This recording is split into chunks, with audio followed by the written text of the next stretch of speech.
ఇక అట్టుడు ఎట్లున్నదంటే నువ్వేమో రిబ్బన్ జేబులో కత్తెర జేబులో పెట్టుకొని తిరుగుతున్నావు, ఏడగనబట్టాడు రిబ్బన్లు కత్తిరిస్తున్నావు. నిన్న ఇనాగ్రేషన్ చేసిన కొన్ని ట్యాంకులు కూడా కేసీఆర్ హయాంలో మంజూరు చేసినాయి. ఇప్పుడు సబితక్క కాన్స్టిట్యున్సీలో కూడా ఒకటి ఇవాళ ఇనాగ్రేషన్ చేసినావు. నువ్వు కట్టింది కేసీఆర్ గారి హయాం, కత్తిరించేది నువ్వు అయిపోయినావు. శ్రీపాద ఎల్లంపల్లి ప్రాజెక్టు మేమే కట్టినాం, శ్రీపాదరావు పేరు పెట్టినామంటే మీలాగా మేము చిన్నగా ఆలోచించలే. పేర్లు మార్చుడు లేకపోతే కత్తెర జేబులో పెట్టుకొని పోయి రిబ్బన్లు కత్తిరించే ఆలోచనలు కేసీఆర్ గారు ఎప్పుడు చేయలే. కేసీఆర్ గారు బ్రాడ్గా ఆలోచించిండ్రు, రాష్ట్రం కోసం ప్రజల కోసం ఆలోచించారు తప్ప నీలాగా దిక్కుమాలిన దివాలాకోరు రాజకీయాలకు ఎప్పుడు కూడా పాల్పడలేదు. ముఖ్యంగా మీరు చూస్తే ఎల్లంపల్లి ప్రాజెక్టు అసలు కాంగ్రెస్ హయాంలో పూర్తయిందా? అది బీఆర్ఎస్ వచ్చిన తర్వాత ఆ రోజు నీటిపారుదల శాఖ మంత్రిగా నేనే ఉన్నాను. దాంట్లో హై లెవెల్ బ్రిడ్జ్ పూర్తి కాలేదు, R&R పూర్తి కాలేదు, ల్యాండ్ ఎక్విజిషన్ పూర్తి కాలేదు, గ్రామ ప్రజలను ఖాళీ చేయించలేదు. బీఆర్ఎస్ వచ్చిన తర్వాత ఎల్లంపల్లి ప్రాజెక్టు మీద 2052 కోట్ల రూపాయలు ఖర్చు పెట్టి ఆ ప్రాజెక్టును పూర్తి చేసి 2016 సంవత్సరంలో పూర్తి స్థాయిలో 20 TMCల నీళ్లు నిలిపాం. అంటే it took us more than 2 years. 2052 కోట్ల రూపాయలు బీఆర్ఎస్ ప్రభుత్వం ఖర్చు పెట్టింది. నీ లెక్క చేయాలంటే 2052 కోట్లు ఖర్చు పెట్టినాం కనుక పోవాలి, ఎల్లంపల్లి కాడ మీటింగ్ పెట్టాలి, శిలాపాలకు వేసుకునేది ఉండే, రిబ్బన్ కత్తిరించేది ఉండే. కానీ మేము పని చేయలేదు. మేము చిల్లర రాజకీయాలకు పోలే. పని చేయడం ముఖ్యం అనుకున్నాం తప్ప రిబ్బన్లు కత్తిరించి ప్రజల్ని భ్రమింపజేయాలనేటువంటి ఆలోచనలు మేము లేము. నువ్వు ఫ్లైఓవర్ల కాడ నిన్న చేసిన OHSR కూడా నువ్వు చేసిన శంకుస్థాపన రెండింటికి రెండు. నీకు వచ్చే నీళ్లు కాళేశ్వరం నీళ్లు, నువ్వు ఇనాగ్రేషన్ చేసిన OHSRలు ORR phase 2లో భాగంగా బీఆర్ఎస్ ప్రభుత్వం నిర్మించిన రిజర్వాయర్లకే నిన్న నువ్వు ప్రారంభోత్సవం చేసినావు. సో ఇలా ఆ రకంగా ఎల్లంపల్లి ప్రాజెక్ట్ నీళ్ళు వస్తున్నాయని మాట్లాడతాడు ముఖ్యమంత్రి అమాయకంగా. నువ్వు అమాయకమేమో కానీ ప్రజలు కాదు కదా. అసలు ఎల్లంపల్లి ప్రాజెక్టు కెపాసిటీ 20 TMCలు, దాని డెడ్ స్టోరేజే 3 TMCలు, ఉండేటి 17. ఆ 17కు దాని సొంత ఆయకట్టు 1,65,000 ఎకరాలు ఉంది. అంటే 12 TMCలు కావాలి దానికి. దాని కింద NTPCకి మనం నీళ్ళు ఇస్తాం. NTPC విద్యుత్ ఉత్పత్తికి ఎల్లంపల్లి ద్వారా 6.5 TMCల నీళ్ళు ఇస్తాం. మంచిర్యాల నియోజకవర్గం గూడెం లిఫ్ట్కు 3 TMCలు వాడుకుంటాం. లోకల్ రామగుండం లిఫ్ట్కు 1 TMC నీళ్లు వాడుకుంటాం. అట్లే ఆ ఎరువుల కర్మాగారానికి కూడా ఒక 2 TMCలు ఇస్తాం. అసలు నీళ్ళు ఎక్కడనే ఎల్లంపల్లి సామర్థ్యమే 20, అక్కడ దాని వినియోగమే 20కి పైగా ఎక్కువ ఉన్నది. నేను ఎల్లంపల్లి నీళ్ళు తెస్తున్నా హైదరాబాద్కు, 20 TMCలు తెస్తారట హైదరాబాద్కి. ఎక్కడికి వస్తాయి 20? ఎల్లంపల్లి కెపాసిటీ 20, డెడ్ స్టోరేజ్ 3 పోతే ఉండేది 17. ఆ 17లో NTPCకి 6.5, గూడెం లిఫ్ట్కు 3 పోతాయి. అదేవిధంగా లోకల్ లిఫ్ట్కు 1 TMC పోతుంది. రామగుండం ఎరువుల కర్మాగారంకు 2 TMCలు పోతాయి. దానికే ఎక్కువ ఉన్నది. అది కూడా that will be supplemented again. నేను ఆ 20కి 20 హైదరాబాద్ తెస్తున్నా అంటాడు. అంటే ఎవరి చెవులలో పువ్వు పెడుతున్నావు? ఎందుకు ఈ గోబల్స్ ప్రచారము? ఆ కుర్చీకున్న గౌరవాన్ని ఎందుకు తగ్గిస్తా ఉన్నావు? నేను అడుగుతా ఉన్నా. పోనీ ఎల్లంపల్లి నీళ్ళు తెస్తున్నా అన్న ఒక్క నిమిషానికి.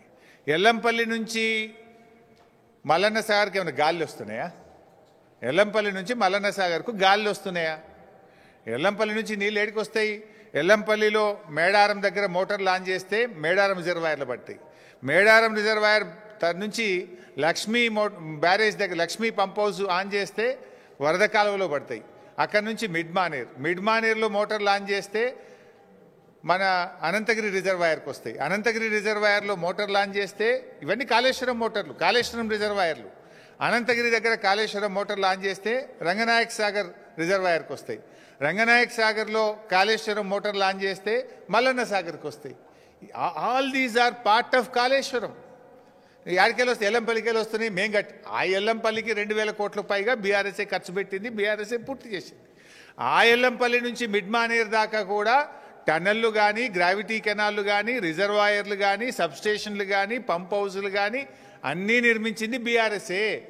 కాళేశ్వరంలో భాగంగానే నిర్మించాము. ఆ కాళేశ్వరం సిస్టమ్ ద్వారానే మల్లన్న సాగర్ వరకు నీళ్ళు వచ్చినాయి.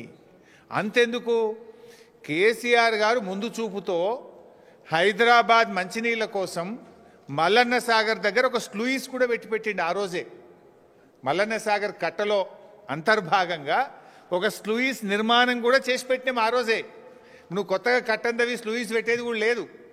ఆ రోజే కేసీఆర్ గారు ముందు చూపుతో పెట్టిండు.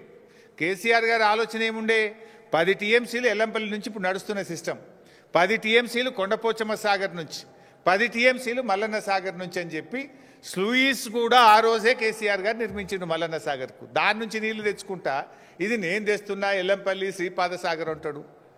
అరే కొద్దిగానన్నా జ్ఞానం ఉండాలి. ఎవడన్నా ఎదుటోడు ఏమనుకుంటాడు అనేది ఉండాలన్నా వద్దా? ఇలా నువ్వు గండిపేట దగ్గర కొబ్బరికాయ కొట్టినావంటే ఆ గండిపేటకు హిమాయత్ సాగర్కి వచ్చే నీళ్లు అవి కాళేశ్వరం ప్రాజెక్టు నీళ్లు, కాళేశ్వరం మోటార్ల ద్వారా వచ్చే నీళ్లు అంతే తప్ప అవి ఇంకేమో కావు. కాళేశ్వరం అంటే ఏందో ఇంతకుముందు 10 సార్లు చెప్పిన నేను. కాళేశ్వరం అంటే 3 బ్యారేజీలు, 15 రిజర్వాయర్లు, 19 సబ్స్టేషన్లు, 21 పంప్ హౌజులు, 98 కిలోమీటర్ల పంప్ ప్రెజర్ మెయిను, 203 కిలోమీటర్ల టనలు, 1531 కిలోమీటర్ల గ్రావిటీ కెనాల్స్, ఇవన్నీ కాళేశ్వరంలో భాగమే. ఇందాక నేను ఏమన్నా కాళేశ్వరం అంటే 15 రిజర్వాయర్లు అన్నా. ఆ 15 రిజర్వాయర్లలో ఒక రిజర్వాయర్ మల్లన్న సాగర్. ఆ మల్లన్న సాగర్ కాళేశ్వరంలో అంతర్భాగము. కాళేశ్వరంలో ఖర్చు పెట్టిన 93,000 కోట్లలో ఖర్చు పెట్టిందే. నువ్వేమంటావు? కాళేశ్వరం కూలిపోయింది, 1,00,000 కోట్లు గంగలు కలిసినాయి అంటూ. ఖర్చు పెట్టింది 93, 1,00,000 కలిసినాయి అంటూ. మరి 1,00,000 గంగలు కలిస్తే మరి మల్లన్న సాగర్ ఎక్కడిది? ఆ మల్లన్న సాగర్కి వెళ్ళి హైదరాబాద్కు నీళ్ళు ఎక్కడిది? ఎంతకాలం బుకాయిస్తావు? ఇంకెంతకాలం గోబల్స్ ప్రచారం చేస్తావు? ఇంత కామన్ సెన్స్ లేకుండా మాట్లాడితే ముఖ్యమంత్రి కుర్చీకుండే గౌరవం పోతుంది. ప్రజలు నిన్ను చూసి నవ్వుకునేటువంటి పరిస్థితి ఉంటుంది. మేమేమో కాళేశ్వరం నీళ్ళు ఎత్తిపోస్తుంటే అవి కూడా మా నీళ్ళే అంటాడు. ఆ నీళ్ళు ఎక్కడి? కాళేశ్వరంలో అంతర్భాగం కాదా?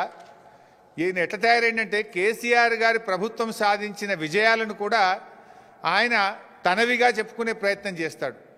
ఇప్పుడు కేసీఆర్ గారు ఉద్యోగ నియామకాలకు సంబంధించి నోటిఫికేషన్లు ఇచ్చిండ్రు, పరీక్ష పెట్టిండ్రు, ఫలితాలు ఇచ్చిండ్రు, ఫిజికల్ టెస్ట్ కూడా పూర్తయిపోయింది, రిజల్ట్స్ డిక్లేర్ అయినాయి.